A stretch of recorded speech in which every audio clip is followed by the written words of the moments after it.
Wow, Akwaba and Faumbra Gun and Sem TV GH so what frame Ajua searching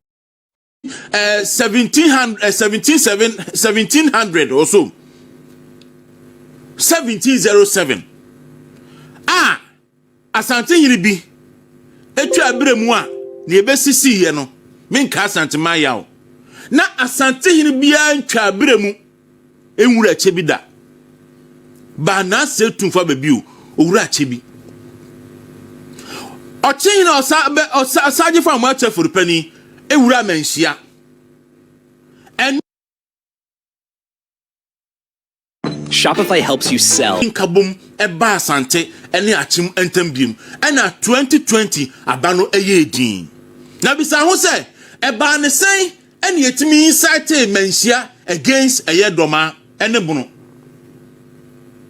prior to the 2024 election. So Asante achim na anya adwuma no bunu ne Asante ye adwuma enti ye bopa inside ahemfu bi editi o agi Asante hene enti bisa ho se eba ne san obi ante ase da se ya beto aba no da bia na fi attack bi efi bunu eba manhia ye du ba bia se manhia ene Asantefo responding edidimu a pacho kwana kwa se MPP the vote yes and e bunu ene half region bunu east nyina MPP vote seat ka ba ko ahafu nyina MPP seat ka ba ko bunu region nyina MPP seat ka ba ko ko he vote NPP elusu obunu region. That is the work of the NDC. Ebi anomadwin koso na kina ma bi a kire no etubem sa ho se eba ne san and all of a sudden prior to the 2024 election na Bunofo attack Asantefo na Asantefo attack Bunofo because ye hunu say Asantefo to abama MPP Bunofo to abadema MPP yen ko buti mum no mo fa ebufuo yen ko to aba no obi ancha ne baby because Asante ne achim de na anya adwuma 2020 ba Buno eni Asante de no eye adwuma 2024 etu a party NDC na enipa ye bom pa momudi sa adwuma no na omo ye enipa ye declare omo samu ye wanted na winya state NDC government led by Omampani Mahama e facilitate MSA enipa no ye national security equipment cars and national security personnel any apparatus soldier ni police for no mo facilitate masa nipa no efi abrochire e bagana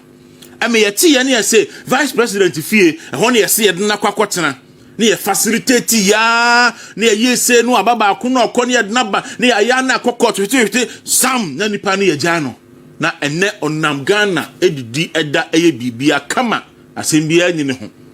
say nipa is on the part of the day. Sani pano ya sa de we ene sa party no ya sa de we sa party ni say ono de on part am didie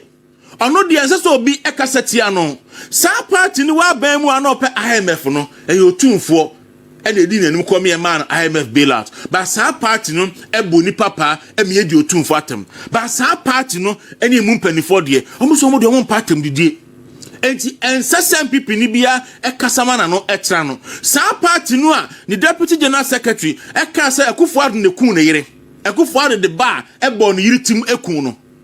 sa party no a director communication officer eka say Nyankopon kum Akufo-Addo e ma no sa party ni so no de ye ochi ye nkasantia no sa party no a ono ni deputy majority chief whip MP Fadan akogina ho a grant interview say wiamuhyen ya ekoye no yemuhyen no anti anto na mo ye blasting wo wiem ose ye blasting wo wiem me pa choma me comfort do yo kujo Gaza edie no nim efa wiemuhyen no a ose e blast ye no ho oba oye den no hu se wiemuhyen no e blast ye oye den no hu se e obi na aye wiemuhyen ne sa but national security say sa ma me no person of interest to invite him so party for bebu afu say akodua ade NDC for the MPP adenti ena kasa bi aba wo kopachew but you see on a second note no that is the difference between MPP and NDC. Sadly that's the reality. Look me catch nano me can me say ni esi wa Abdulkumanov no it will not happen under Akufo-Addo say Akufo-Addo abemu na Akufo-Addo ewo 187 seats na ose ba akopɛ na aka ne yenkoku nipa ne yenkoje anka Akufo-Addo be jai sa seat ndi a NDC for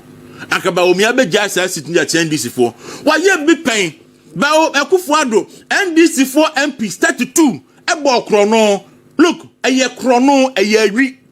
omo the different bank account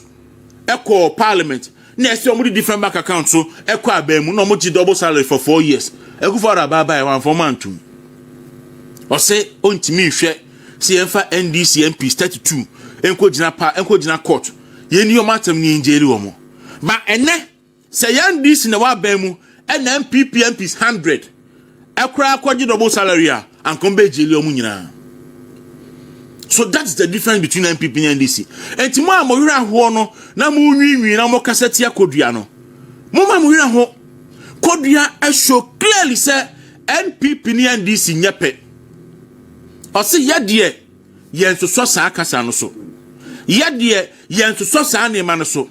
Yade the policies any programs and a year adwuma. Yade ni eni ho no ene yede ba. Yade ye pese yedi nkunimu abatuo mu a yenku ni pansa.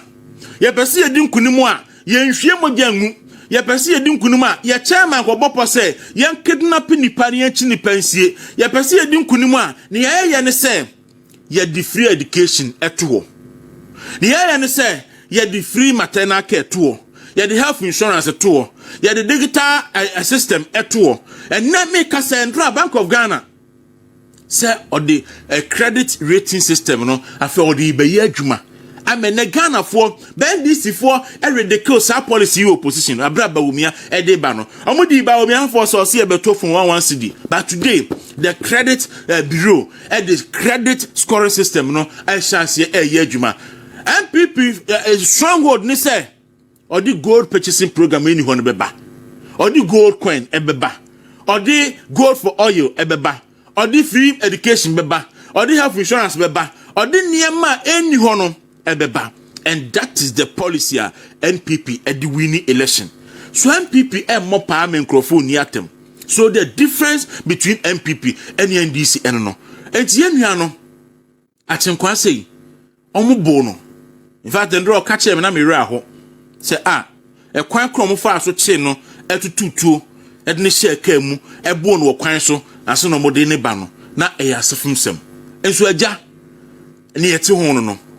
NDC ba e bosumi wotwi sa station we yatum mpre no e wuntumi radio no NDC ba in less than 8 months yatum mpre no NDC ba e kohwe ya bon central for aduas dumiensa 13 NDC ba no kohwe nipa ya cheche o magum ene okasa ni acho wo tro bibi o social media ni acho wo